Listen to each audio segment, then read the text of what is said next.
प्रदोष व्रत भगवान शिव और शनिवार का दिन शनि देव को समर्पित है।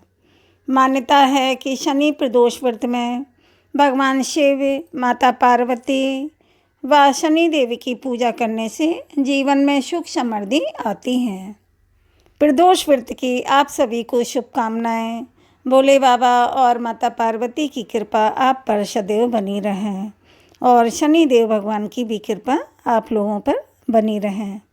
परेशानियों से छुटकारा मिलता है। शनि प्रदोष के दिन शिव पूजन के समय व्रत और कथा का पाठ किया जाता है। शनि प्रदोष व्रत की कथा कहेंगे, आप लोग भी सुनिएगा।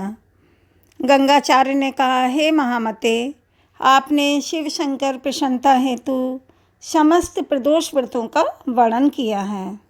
अब हम शनि प्रदोष विधि सुनना चाहते हैं, सो कृपा करके सुनाइए। तब सूत जी बोले, हे ऋषि, निश्चयात्मक रूप से आपका भगवान शिव और माँ पार्वती के चरणों में अत्यंत प्रेम है। मैं आपको शनि त्रयोदशी व्रत की विधि बतलाता हूँ, सो ध्यान से सुने। शनि प्रदोष व्रत की कथा भी कहता हूँ, आप लोग ध्यान से सुने। शनि प्रदोष व्रत कथा। एक निर्धन ब्राह्मण की स्त्री दरिद्रता से दुखी होकर शांडिल्य ऋषि के पास जाकर बोली, हे महामुने, मैं अत्यंत दुखी हूँ, दुख निवारण का उपाय बतलाइए। मेरे दोनों पुत्र आपकी शरण में हैं। मेरे ज्येष्ठ पुत्र का नाम धर्म है, जो कि एक राजपुत्र है, और लघु पुत्र का नाम शुचिव्रत है। अतः हम दरिद्र हैं, आप ही हमारा उद्धार कर सकते हैं। इतनी बात सुनकर ऋषि ने शिव प्रदोष व्रत करने को कहा। तीनों प्राणी प्रदोष व्रत करने लगे। कुछ समय पश्चात प्रदोष व्रत आया, तब तीनों ने व्रत का संकल्प लिया। छोटा लड़का, जिसका नाम शुचिव्रत था, एक तालाब पर स्नान करने को गया तो उसे मार्ग में स्वर्ण कलश धन से भरपूर मिला। उसमें कलश में पूरा सोना ही सोना भरा हुआ था। उसको लेके वह घर आया। उसने प्रसन्न होकर माता से कहा कि माँ, यह धन मार्ग से प्राप्त हुआ है। माता ने धन देखकर शिव महिमा का वर्णन किया। राजपुत्र को अपने पास बुलाकर बोली, देखो पुत्र, यह धन हमें शिव जी की कृपा से प्राप्त हुआ है, अतः प्रसाद के रूप में दोनों पुत्र आधा आधा बांट लो। माता का वचन सुनकर राजपुत्र ने शिव और पार्वती का ध्यान किया और बोला, पूज्य, यह धन आपके पुत्र का ही है। माँ, इसका अधिकारी नहीं हूँ मैं। मुझे भगवान शंकर और माता पार्वती जब देंगे तभी लूँगा। इतना कहकर वह राजपुत्र शंकर जी की पूजा में लग गया। एक दिन दोनों भाइयों का प्रदेश भ्रमण का विचार हुआ। वहाँ उन्होंने अनेक गंधर्व कन्याओं को क्रीड़ा करते हुए देखा। उन्हें देख शुचिव्रत ने कहा, भैया, अब हमें इससे आगे नहीं जाना। इतना कहकर शुचिव्रत उसी स्थान पर बैठ गया, परंतु राजपुत्र अकेला ही स्त्रियों के बीच में जा पहुँचा। वहाँ एक स्त्री अति सुंदरी राजकुमार को देखकर मोहित हो गई और राजपुत्र के पास पहुंचकर कहने लगी कि हे सखियों, इस वन के समीप ही जो दूसरा वन है, तुम वहाँ जाकर देखो। भांति भांति के पुष्प खिले हैं, बड़ा सुहावना समय है। उसकी शोभा देखकर आओ। मैं यहाँ बैठी हूँ, मेरे पैर में बहुत पीड़ा है।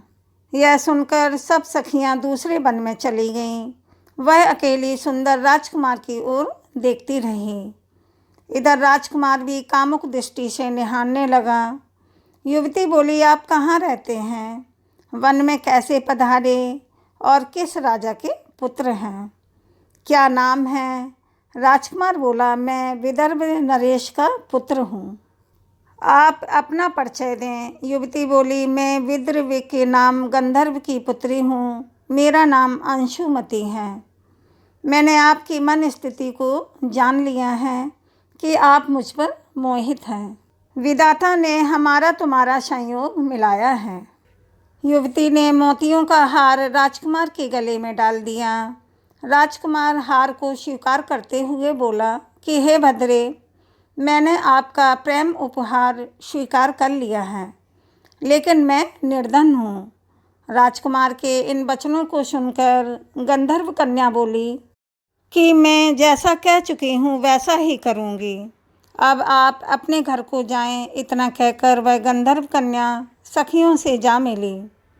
घर जाकर राजकुमार ने शुचिव्रत को सारा वृत्तांत कह सुनाया। जब तीसरा दिन आया, वह राजकुमार शुचिव्रत को लेकर उसी वन में जा पहुंचा। वहीं गंधर्वराज अपनी कन्या को लेकर आ पहुंचा। इन दोनों राजकुमारों को देखकर आसन देकर कहा कि मैं कैलाश पर्वत पर गया था। वहाँ शंकर जी ने मुझसे कहा कि धर्मगुप्त नाम का राजपुत्र है, जो इस समय राजविहीन और निर्धन है, मेरा परम भक्त है। हे गंधर्वराज, तुम उसकी सहायता करो। मैं महादेव की आज्ञा से इस कन्या को आपके पास लाया हूँ। आप इसका निर्वाह करें। मैं आपकी सहायता कर आपको राजगद्दी पर बिठा दूंगा। इस प्रकार गंधर्वराज ने कन्या का विधिवत विवाह कर दिया। विशेष धन और सुंदर गंधर्व कन्या को पाकर राजपुत्र अति प्रसन्न हुआ। भगवत कृपा से वह समय उपरांत अपने शत्रुओं का दमन करके राज्य का सुख भोगने लगा। भोले बाबा बहुत ही दयालु हैं। जो उनकी विधिवत श्रद्धापूर्वक पूजा करता है, उनकी निश्चित मनोकामनाएं पूर्ण होती हैं और घर में सुख समृद्धि संपत्ति सब आती हैं। बोलो भोले बाबा माता पार्वती मैया की जय। आप लोग कमेंट में हर हर महादेव लिखें। वीडियो को लाइक शेयर सब्सक्राइब करें। धन्यवाद। राधे राधे।